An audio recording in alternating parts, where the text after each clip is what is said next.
Hello, what's up, guys? ဒီနေ့မှာ wisdom အကြောင်းနည်းနည်းပြောရအောင်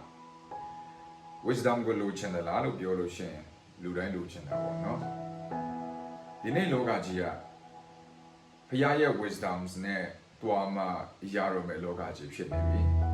အဲ့တော့ကျွန်တော်တို့အရင်ကလောကကြီးကိုအလောက်ရှုပ်ထွေးတယ်လို့ကျွန်တော်တို့မထင်ခဲ့ဘူးနေဘဝတော့ကတော့ကျွန်တော်တို့မျက်စိသဆုံးကြည့်လိုက်လို့ရှိရင်ကဘာကြီးကအနာမှာဆုံးသွားတယ်လို့ကျွန်တော်အဲ့လိုထင်တယ်။နည်းနည်း internet ခေရောက်လာတယ်မျက်စိပွင့်နားပွင့်လာတယ်ကဘာမှာဒါတွေလည်းရှိပါလားဆိုတော့ကျွန်တော်မြင်တွေ့လာတယ်။ဒီနေ့21ရာစုရဲ့အခုက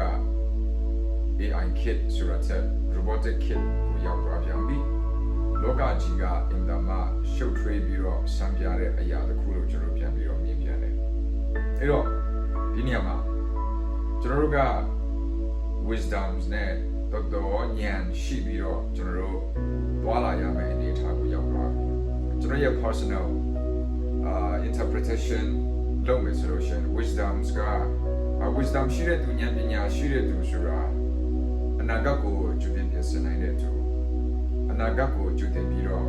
ခံမနိုင်တဲ့သူလို့ကျွန်တော်အဲ့လိုကျွန်တော်ပြောချင်ပါသုတ်တန်ကျမ်းအခန်းကြီးကိုအခန်းငယ်30မှာကျွန်တော်မြင်တွေ့ရတယ်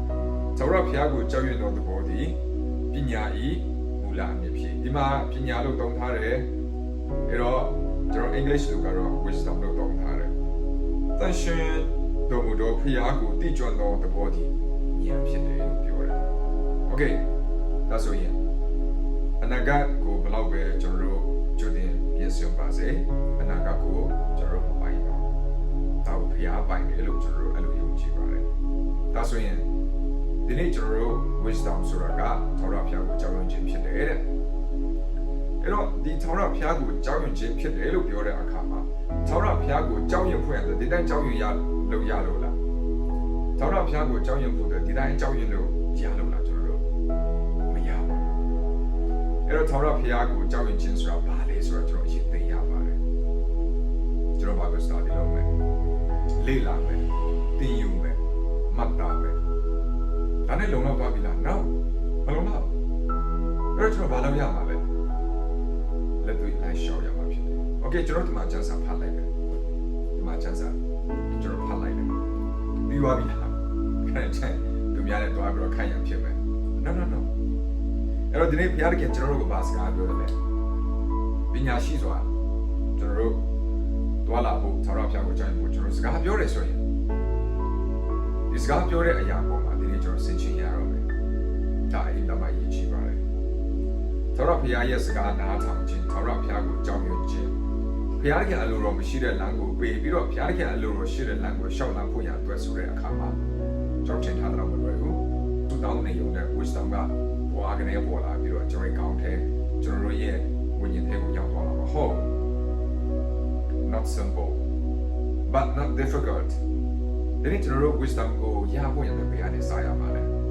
ဘုရားစကားနားထောင်ခြင်းကလည်းရေလို့ဆိုစာမှာဖြစ်ပါတယ်ဘုရားစကားနားထောင်တယ်လို့ပြောတဲ့အခါမှာအမေကကျွန်တော်တို့ကိုဆုံးမဘူးတယ်ပြီးတော့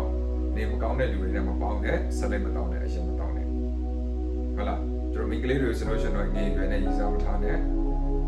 အပေါင်းအသင်းကိုကြည့်ပြီးတော့ပေါင်းပါဟုတ်ပြီဒါကအိမ်မှာမိဘတွေကျွန်တော်တို့ကိုပြောလိုက်တဲ့စကားတစ်ခုပဲဒါပေမဲ့လက်တွေ့ထဲမှာကျွန်တော်တို့ရှောင်းလန်းသွားတဲ့အခါမှာထင်တယ်လို့လွယ်ကူမလားမလွယ်ဘူးလေကိုယ်ကိုယ်တိုင်လက်တွေ့ရှင်းသုံးပြီးတော့တွားရတဲ့အရာဖြစ်တယ် wisdom လို့ပြောတဲ့အခါမှာသူရဲ့ process ဖြစ်တယ်ဒီ process ထဲမှာကျွန်တော်တို့ကလက်ကျင့်ရ wisdom ရဖို့ရင်ကျွန်တော်ဆူတောင်းနေုံနဲ့မရဘူးခုနကတော့အခုမှကျွန်တော်ပြောသွားတယ်လို့ wisdom ရဖို့ဆိုတာကကျွန်တော်တို့ဆူတောင်းနေုံနဲ့မရဘူးချက်စာဖတ်ရုံနဲ့မရဘူး process ဖြစ်တယ်သူကလေ့ကျင့်ရမယ် practice လုပ်ရမယ်။ဘာကို practice လုပ်လဲ။ဘုရားရဲ့စကားကိုကျွန်တော် practice လုပ်ရတာဖြစ်တယ်။ပြီးတော့ဒီနေ့ကျွန်တော်ခရစ်ယာန်နဲ့မပြောပါနဲ့။လူတိုင်းအခက်အခဲနဲ့ကြုံရပါတယ်။ဒီနေရာမှာဒီနေ့ကျွန်တော်ဖြည့်ရှင်တဲ့နီလန်ပဲပွားသွားတာဖြစ်ပါတယ်။ဘယ်လိုနီလန်နဲ့ကျွန်တော်ဖြည့်ရှင်မလဲ။ဘုရားကပေးတဲ့ဉာဏ်ပညာနဲ့ကျွန်တော်ဖြည့်ရှင်မလား။ဒါမှမဟုတ်လို့ရှိရင်ကျွန်တော်ကိုနီကိုဟာနဲ့ကျွန်တော်ဖြည့်ရှင်မလားဆိုတာဘုရားခင်ကျွန်တော်ကိုပြောပြထားတဲ့နှုတ်ကပတ်စကားနဲ့ကျွန်တော်အသက်ရှင်ပြီးတော့ထာဝရဘုရားရဲ့အလိုတော်ကို လိုက်လျှောက်တဲ့သူကဘုရားစကားနားထောင်တဲ့သူဘုရားခင်ကိုကြောက်ရွံ့တဲ့လူဒီဉာဏ်ပညာနဲ့သောတာဘုရားပြောထားတဲ့ဉာဏ်ပညာနဲ့ဘွာလာလှူရှာတဲ့သူကတော့အနာဂတ်မှာနောက်ထပ်9နှစ်နောက်ထပ်10နှစ်မှာယမဒမထူကြသွားတဲ့ပုဂ္ဂိုလ်တွေဖြစ်မှာဒါကြောင့်မို့ဒီနေ့ကျွန်တော်တို့ဒီ wisdom ဆိုပြောတဲ့အခါမှာကျွန်တော်တို့ရိုးရိုးလေးနဲ့ကျွန်တော်ကြည့်တဲ့အခါမှာစူတောင်းနေရတယ်မရဘူး it's a process ဖြစ်တယ်ပြီးလို့ရှိရင်ကျွန်တော် practice လုပ်ရတယ်ဒီ wisdom ကိုရဖို့ရပဲကျွန်တော်တို့လက်တွေ့သက်တာထဲမှာကျွန်တော်တို့ရှောက်နိုင်ရမှာဖြစ်ပါတယ်ရောက်ဆိုင်မှာဖြတ်ရှင်းကောင်းချင်ပါစေ